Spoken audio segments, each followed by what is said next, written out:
Chercheuses et chercheurs de vérité, salam alaikum.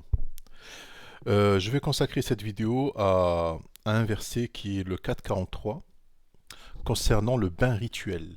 Le bain rituel, c'est-à-dire qu'ils ont ritualisé qu'il faut se laver après être en état être pollué. Alors, Junuban ne veut pas dire après un acte sexuel. Junuban veut dire autre chose. Ça veut dire que quand une personne n'est pas propre, tout simplement. Et il y a aussi une deuxième chose dans le verset là, la mastum nisa, si vous avez touché des femmes. Et c'est pas il ne s'agit pas de femmes. Mais la vraie traduction de nisa ici, c'est lorsque euh, vous touchez quelque chose de la sorte. C'est-à-dire qu'il y a le ra'ed, c'est-à-dire ce qu'on fait aux toilettes, et quelque chose de la sorte, c'est-à-dire quelque chose d'aussi sale que ça, en fait, de la sorte. Alors, A'udhu billahi minash shaitanir rajim, bismillahir rahmanir rahim, le 4,43, pour ceux qui sont francophones. Ô les croyants, n'approchez pas la salate alors que vous êtes ivre, jusqu'à ce que vous compreniez ce que vous dites, et aussi quand vous êtes en état d'impureté. D'accord? En état d'impureté, ça c'est pas forcément après un acte sexuel, hein. D'ailleurs, après un acte sexuel, que tu sois musulman ou non musulman, euh, la première chose que tu as envie de faire après, c'est de te laver. Que ce soit la femme ou l'homme, ils ont envie de se laver après l'acte sexuel. On a envie de se laver, on ne veut pas rester comme ça. Donc on n'a pas besoin du Coran pour nous expliquer qu'après un acte sexuel, il faut se laver. Donc polluer, c'est-à-dire être sale. À moins que vous ne soyez... Alors, je vais lire d'abord tout le verset, et après, je vais lire selon leur traduction à eux, et après, je vais le lire avec ma traduction à moi, et après, on va décortiquer ensemble, et je vais soulever les deux points que je vous ai parlé au début de la vidéo. Ô les croyants, n'approchez pas la salade alors que vous êtes ivre, jusqu'à ce que vous compreniez ce que vous dites, et aussi quand vous êtes en état d'impureté, à moins que vous ne soyez en voyage jusqu'à ce que vous ayez pris un bain rituel. Si vous êtes malade ou en voyage, ou si l'un de vous revient du lieu où il a fait ses besoins, ou s'il vous avez touché à des femmes et que vous ne trouviez pas d'eau, alors recourez à une terre pure et passez-vous-en sur vos visages et sur vos mains. Allah en vérité est indulgent et pardonneur. Donc, Allah, qu'est-ce qu'il dit dans le verset? Alors, je vais faire ma traduction à moi. Ô les croyants, n'approchez pas la salade alors que vous êtes ivres, jusqu'à ce que vous compreniez ce que vous dites. Et aussi quand vous êtes en état d'impureté ou en état... euh,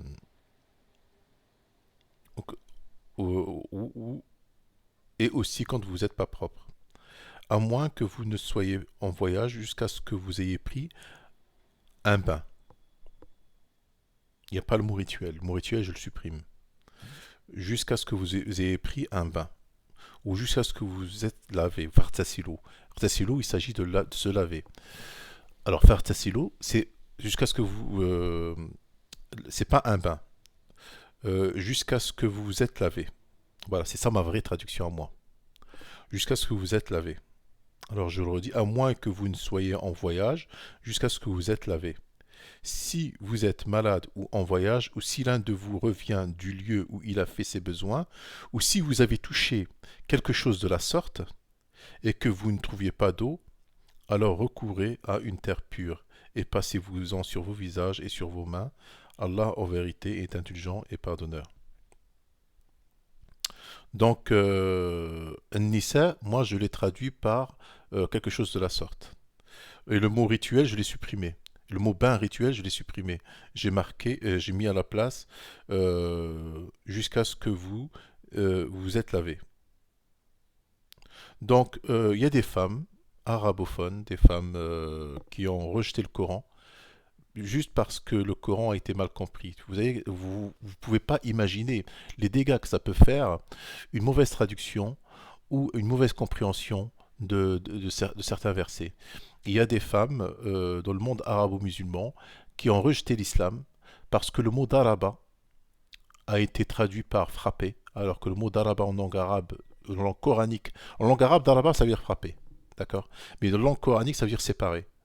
séparez-vous d'elles, c'est pas frappez-les. Il y a des femmes qui ont rejeté l'islam parce que elle dit qu'un Dieu, un vrai Dieu, ne peut pas demander aux hommes de frapper les femmes. Un Dieu, normalement, un Dieu de justice ne doit. Et il y en a qui ont aussi rejeté l'islam parce que le mot toucher, si vous sortez de là où vous faites vos besoins, des toilettes, et si vous touchez des femmes. Donc elle dit, nous les femmes, on nous a mis dans le même paquet que la merde, quoi. Et il y en a qui ont rejeté l'islam juste à cause de ça, alors que ça a été mal compris. En arabe déjà, et ensuite traduit en français complètement faux. Il ne s'agit pas de femmes du tout. Il s'agit de quelque chose de la sorte. An-nasi ou an-nisa, an-nisa, ça veut dire. C'est comme la mère en langue française. Quand je te dis la mère, ça peut être la mère de quelqu'un, la maman, ou ça peut être la mère, le bahr. C'est pareil. An-nisa, هو جمع نساء أو النساء هو جمع نسوة. C'est-à-dire que il peut être le pluriel de Nassé ou le pluriel de Niswa. Le pluriel de Nassé, ça veut dire que Nassé, c'est tout ce que Nassé, c'est tout ce qu'on produit. C'est des choses de la sorte. Dans ce verset-là, ça veut dire des choses de la sorte. Ou Niswa, ou Nissa, jamais Niswa, ça veut dire le pluriel des femmes. Mais dans ce verset-là, Dieu ne parle pas de femmes. Parce que là, il dit, oh les croyants. Il s'adresse à qui? Aux les croyants. C'est-à-dire les croyantes et les croyants. C'est-à-dire les femmes et les hommes. N'approchez pas la salat. À qui il s'adresse?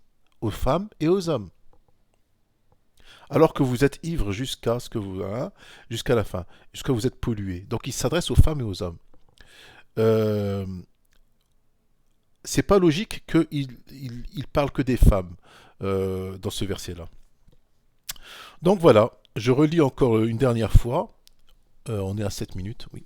Je relis encore une dernière fois et je rajoute mes modifications. Oh les croyants, n'approchez pas la salat alors que vous êtes ivre jusqu'à ce que vous compreniez ce que vous dites et aussi quand vous êtes en état, quand vous êtes sale, en état d'impureté ou sale. À moins que vous ne soyez en voyage, jusqu'à ce que vous vous laviez.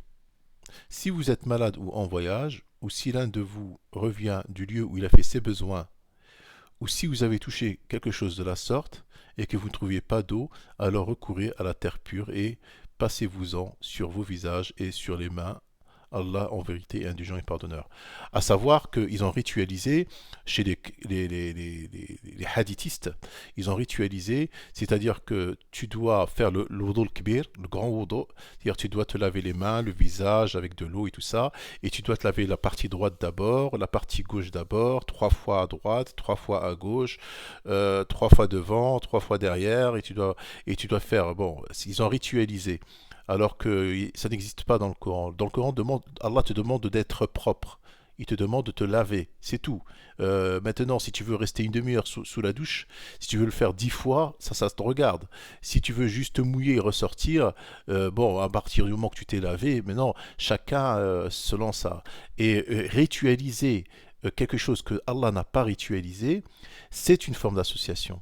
C'est une forme d'association parce que on fait dire à Allah quelque chose qu'il n'a pas dit, c'est-à-dire on devient associateur, on légifère à sa place. Et je vous dis salam alaikum.